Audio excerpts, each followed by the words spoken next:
이 영화를 보기 전에 봐야 할 거는 오디세우스에 대한 내용이 아니라, 안녕하세요, 오디세이 IMAX를 보고 왔고요.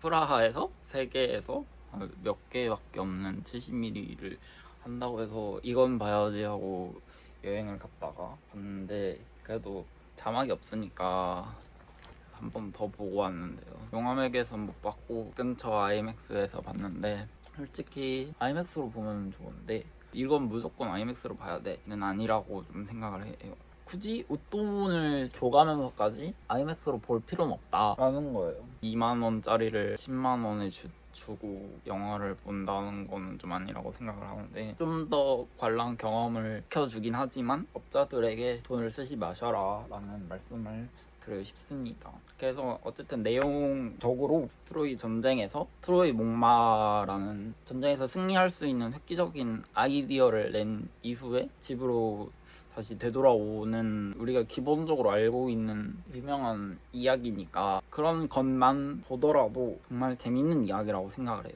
왜냐면 바기에 사이클롭스, 키클롭스라든지 키르케라든지 세이렌, 칼립소, 여정에서 나타나는 장애물이라고 취급받을 수 있는 그런 괴물들과의 싸움에서 오디세우스가 어떻게 그것을 헤쳐나가는지, 그런 것만 봐도 참 재밌는 그런 거를 위주로 시작을 했다가 후반으로 갈수록 논란이 하고 싶어 하는 이야기가 점점 전개가 되는데, 직전에 만들었던 오펜하이머와 이어지게 된다는 이야기예요. 이 것만의 내용으로 봤을 때도 결국에는 운명이라는 거고, 그러니까 운명적으로 봤을 때 트로이 전쟁에서 승리를 하는 것도, 트로이 전쟁을 나가는 것도 다 운명이라는 거죠. 운명이라는 것은 어쩔 수 없는, 어떤 발버둥을 치더라도 생길 수밖에 없는, 운명을 거스를 수 없었을 때 본인이 선택이라고 생각한 그런 과정들을 후회한다는 거예요. 오이디푸스의 운명, 아버지를 죽이고 어머니와 결혼한다는 그런 신탁을 받아들이지 못한, 그것을 피해서 도망치지만 결국에는 그대로 결말이 나오는 건데, 오디세우스도 저승에서의 저주에 대해 그것을 받아들이지 못해 자신의 부하들을 살리기 위해 열심히 노력을 했지만 책임에 대한 후회를 후반부에서 가지게 되는데, 오펜하이머에서도 누군가는 핵을 개발할 수밖에 없는 운명을 가지게 된다는 거예요. 화학식 같은 게 이미 나왔고, 전쟁에서 이기기 위해서 그 핵이 떨어진 이후에 사람이 몇백만 명씩 죽는 걸 보고 자신이 후회를 한 것처럼 더 나은 선택을 할 수는 없었을까라는 생각을 하고 있다는 거예요. 이게 현대적으로 해석을 하면서 논란이 하고 싶어 하는 이야기가 덧붙여지면서 그런 이야기가 탄생했다고 생각을 하는데요. 이 영화를 보기 전에 봐야 할 거는 오디세우스에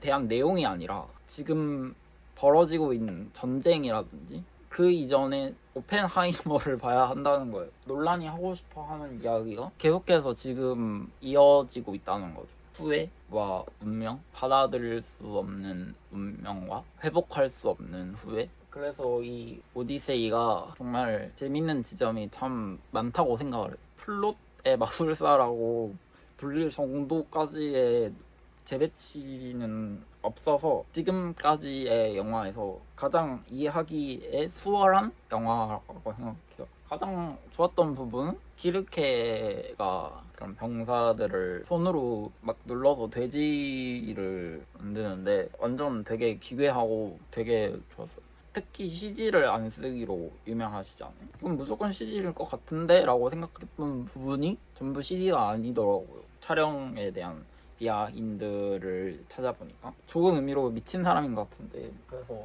너무 완벽한, 너무 즐거운 영화라고 생각을 해요.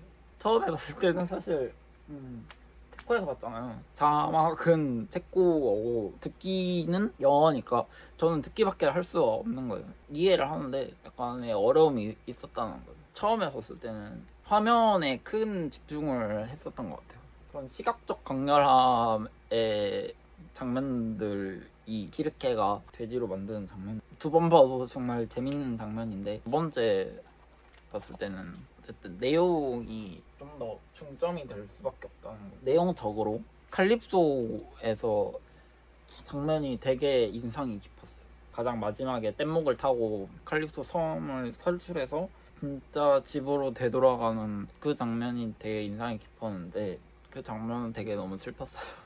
그렇게 힘을 들여서 동료들과 거인병에서 탈출했다든지 바다에 포세이돈에 놓여오면서 탈출을 하고 결국에는 이제 혼자 살아남은, 내가 했던 노력이 전부 수포로 돌아갔고 그냥 운명의 몸을 맡긴 채로 다시 되돌아간다는 게, 우주 영상을 보고 있으면 나는 아무것도 아닌 존재인 건가? 라는 생각이 드는 것과 같은 기분이 많은 울림이 있었는데, 자신과 자신들이 행했던 죄에 대해서 집으로 되돌아오기 어려웠던 이유에 대해 자신의 아내인 페넬로페에게 이야기하는 장면도 되게 감동이 있었어요.